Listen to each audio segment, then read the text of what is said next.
Bismillahirrahmanirrahim. Assalamu alaikum. My name is Ali Raza and welcome to Pen Gravity.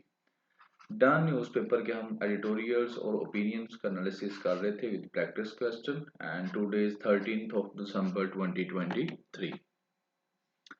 तो जी, आज का जो done newspaper है ये रहा उसका ओपिनियन और एडिटोरियल्स वाला पेज 1 2 3। ये तीन के तीन एडिटोरियल्स जो हैं इनका हम एनालिसिस करेंगे इस लेक्चर के अंदर, ठीक है। और उसके बाद आपके ये जो 4 5 6 और 7 ये वाले ओपिनियंस हैं, ठीक है। इन ओपिनियंस को हम एनालाइज करेंगे and according to paper perspective जो बहुत ज़्यादा इम्पोर्टेंट होगा या जो बहुत ज़्यादा इम्पोर्टेंट होंगे उनको हम स्टेप बाय स्टेप जो है उनके लेक्चर्स रिकॉर्ड करके अपडेट कर देंगे आपको। सो स्टार्ट करते हैं जी। Any question you can ask in comment section and YouTube channel का लिंक और व्हाट्सएप चैनल का लिंक जो है इस डिस्क्रिप्शन के अंदर अवेलेबल है, वहां से आप लोग हमको ज्वाइन कर सकते हैं। एंड कमेंट करके आप लोगों ने ज़रूर रिप्लाई देना है अबाउट दिस लेक्चर के आप लोगों ने क्या लर्न किया इससे टुडे लेक्चर से, और इसके अलावा जो भी क्वेश्चन हो you can ask in comment section.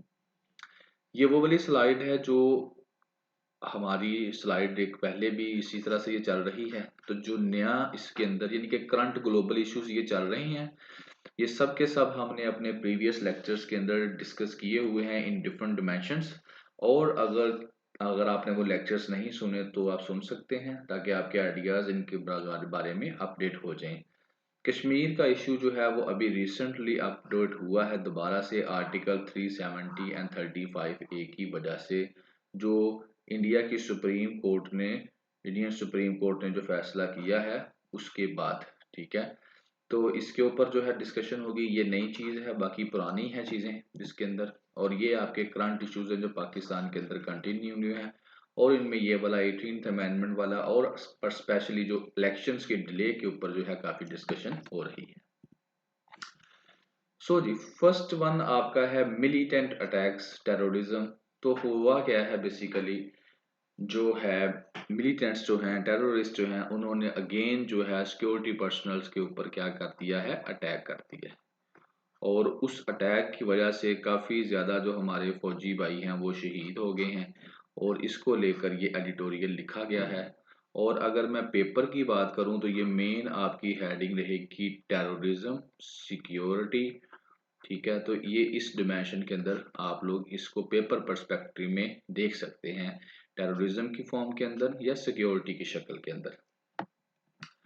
तो ये मैप है, इसको मैं बाद में डिस्कस करूंगा जब इसकी बारी आएगी। रिगार्डिंग पेपर जो एडिटोरियल में उसने डिस्कशन की है ना, उसके लिहाज से जो है जब वो बातें आएंगी तब मैं इस मैप को आपके साथ डिस्कस करूंगा ताकि आपको समझ आ सके, क्योंकि जिस पर्सपेक्टिव में इसको लगाया है। लेकिन फिलहाल जो उसने लिखा है मैं उसके ऊपर आता हूँ।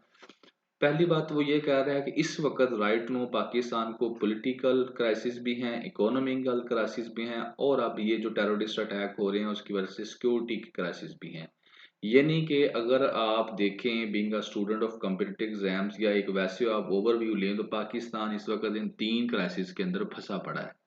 पहले हैं पॉलिटिकल क्राइसिस। वो क्यों है? क्योंकि आपके जो इलेक्शन कमीशन ऑफ पाकिस्तान है आपके सामने है, जो इलेक्शंस हैं उसकी डेट दी हुई है लेकिन अभी भी कभी कहते हैं लेट कर दें कभी क्या कर दें, यानी कि आपके पास इस वक्त डेमोक्रेटिकली इलेक्टेड जो गवर्नमेंट नहीं है। तो पॉलिटिकल क्राइसिस आपके मुल्क में चल रहे हैं। इकोनॉमिकल क्राइसिस से मुराद ये है कि आपकी इकोनॉमी ठीक नहीं है, आपके पास जो रिजर्व्स हैं फॉरेन रिजर्व्स बहुत थोड़े हैं। आईएमएफ से आप जो है हर दफ़ा तरले मिनते करके जो है पैसे लेते हैं, रोल ओवर करते हैं, चाइना से जो लोन है उनको रोल ओवर कर लेते हैं, ठीक है ना। तो आपका जो मुल्क है इस वक्त वो कर्जों पे चल रहा है, तो इकोनॉमिकली भी हम स्टेबल नहीं है। अब तीसरी डोमेन रह गई थी हमारी सिक्योरिटी की, वो भी अब टीटीपी वालों ने अटैक कर करके हमारे जो पुलिस ऑफिस भाई हैं पुलिस डिपार्टमेंट के उनके ऊपर और जो मिलिट्री वाले हैं उनके ऊपर पिछले इसी साल के अंदर।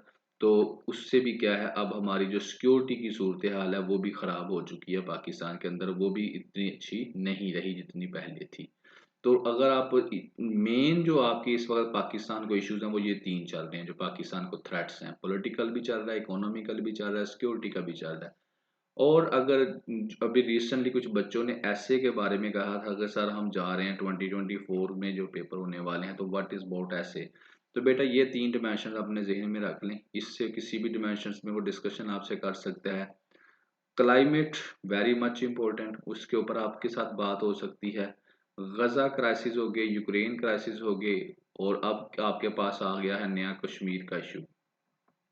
तो ये गज़ा, कश्मीर, यूक्रेन, ठीक है ना, ये एक ही डिमेंशन में, और क्लाइमेट। तो ये जो है, ये इस वक्त जो करंट दुनिया की फोकस में चीज़ें हैं ना, ये वो वाली चीज़ें हैं।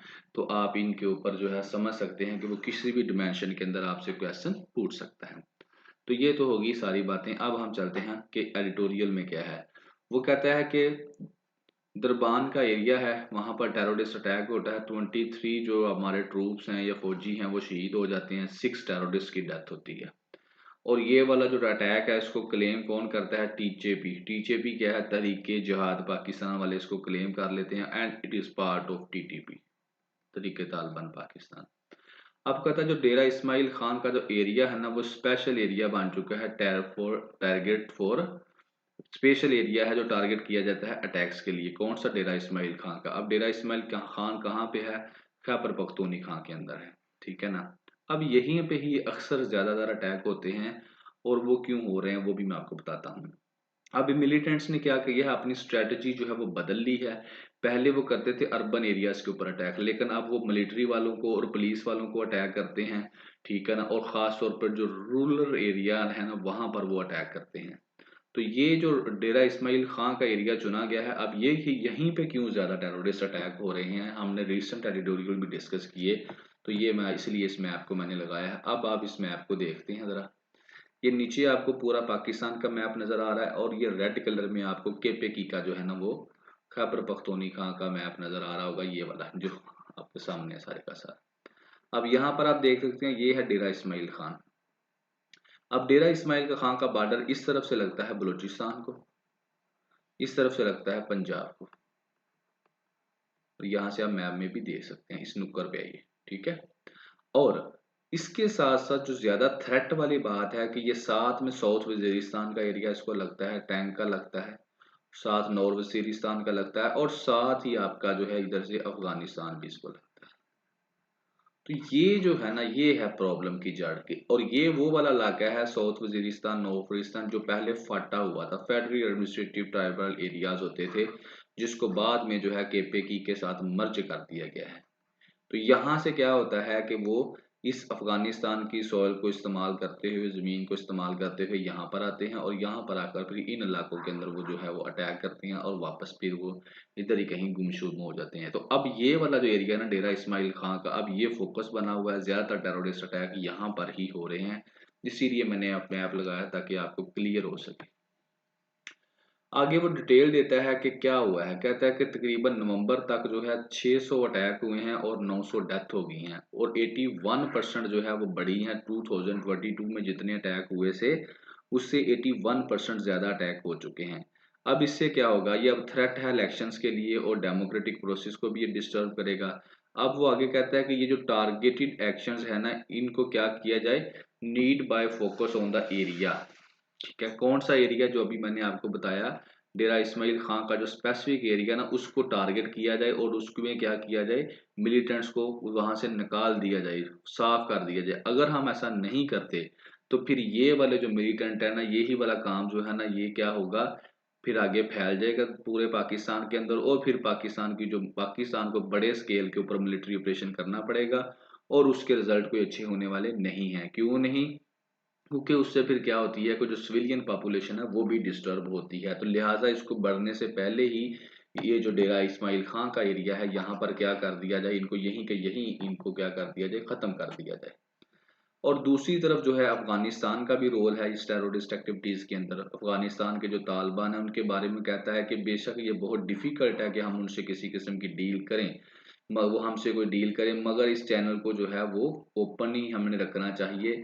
अफगानिस्तान के साथ डील करने वाला चैनल जो है उसको ओपन ही रखना चाहिए, बंद नहीं करना चाहिए, और उनके ऊपर प्रेशर जो है वो अप्लाई करना चाहिए, ताकि वो टेररिस्ट जो हैं वो क्या कर, जो अफगानिस्तान में अपनी जो है सेंचुरीज ना बना सकते हैं, यानी कि अफगानिस्तान में वो जाकर अपनी वो क्या उसे कहते हैं, छुप कर ना वो यहाँ पर रह सकें, या वहां पर उनको क्या है रहने की जगह ना मिल सके। तो ये है इसमें। अब इसके अंदर आप लोगों ने, आपको क्लियर हो गया होगा बिल्कुल क्या है मेन टॉपिक क्या था आपका जनाब अली। ये आपका टेररिज्म, सिक्योरिटी, मिलिटेंट अटैक्स, इस यही पाकिस्तान में इस वक्त सिचुएशन चल रही है। यहाँ पर अफगानिस्तान का जो बड़ा अहम रोल है और साथ में जो टीटीपी वाले हैं उनका बहुत अहम रोल है। ठीक हो गया। और अभी ज़ाहिर है जो इनको अफगानियों को निकाला जा रहा है पाकिस्तान से, उसकी भी यही एक वजह है कि जो टेररिस्ट अटैक रिसेंटली हुए थे उसमें जो है, पहले जब 14 अटैक हुए थे तो उनमें से 13 जो टेररिस्ट अटैक थे जो खुदकुश हमलावर थे, 13 नहीं 11, वो कौन थे? वो अफगानी थे। तो that was the reason due to which ये पॉलिसी बनाई गई थी कि इनको पाकिस्तान से वापस भेज दिया जाए। तो ये है आपका फर्स्ट जो एडिटोरियल था। अब हम मूव करते हैं आपके सेकंड एडिटोरियल में। सेकंड एडिटोरियल के ऊपर मैं आपका टाइम बिल्कुल वेस्ट नहीं करूंगा क्योंकि इसके अंदर जो है कोई पेपर पर्सपेक्टिव में कोई ऐसी डिस्कशन नहीं की गई जो कि यहाँ पर डिस्कस हम करें। उसने बस यही बात की है सादा अल्फाज के अंदर कि मौलाना फजलुर रहमान साहब कह रहे हैं कि इलेक्शंस को डिले कर दिया जाए। इसी तरह से आसफ अली जरदारी साहब ने भी एक टीवी चैनल में बैठकर इंटरव्यू दिया और उन्होंने भी यही किया कि अगर डिले हो भी जाएंगे तो कोई मसला नहीं है। लेकिन बाद में बिलावल भुट्टो ने कहा कि इनकी स्टेटमेंट को आउट ऑफ कंटेक्स्ट जो है कोट किया जा रहा है। लेकिन वो कहता है कि सारे मामले का सबसे बड़ा जो ब्लेम है, जो जिम्मेदार है, वो कौन है? इलेक्शन कमीशन ऑफ पाकिस्तान है। क्यों? क्योंकि उसने पहले भी कई दफ़ा इलेक्शन का जो शेड्यूल है वो जारी किया था एक दफ़ा और उसके बाद उसने उसको वापस ले लिया था, रिवोक कर दिया था। और अब इलेक्शन कमीशन जो पाकिस्तान है वो इंजॉय करता है फुल टाइम जो है पावर्स। ठीक है ना। उसके बाद सुपरा कॉन्स्टिट्यूशनल पावर्स हैं वो जो है अकॉर्डिंग टू ओवन असेसमेंट्स कि कब उसने इलेक्शन करवाने हैं या नहीं करवाने हैं। तो ये एक बड़ी ही गलत बात है। इलेक्शन कमीशन ऑफ पाकिस्तान को चाहिए कि वो अकॉर्डिंग टू लॉ तो उसने नहीं करवाए, लेकिन जो सुप्रीम कोर्ट ऑफ पाकिस्तान ने जो फैसला दिया था उसके मुताबिक वो क्या करे, इलेक्शंस करवाए और ये फजूलियात के ऊपर वो टाइम ज़ाया ना करे, कॉन्स्टिट्यूशन की और वायलेशन वो ना करे। तो ये आपको अगर आप देखें तो डेमोक्रेसी का आपका मेन टॉपिक बनता है। पॉलिटिकल क्राइसिस जो पाकिस्तान में है उसकी आप देख सकते हैं। ठीक है ना। और साथ साथ जो है इलेक्शन कमीशन ऑफ पाकिस्तान का जो रोल है पाकिस्तान में डेमोक्रेसी के पर्सपेक्टिव में, वो भी आप देख सकते हैं। ठीक हो गया। बाकी इसके अंदर कोई डिटेल ऐसी नहीं थी जिसको मैं हाईलाइट करता या आपके साथ डिस्कस करता।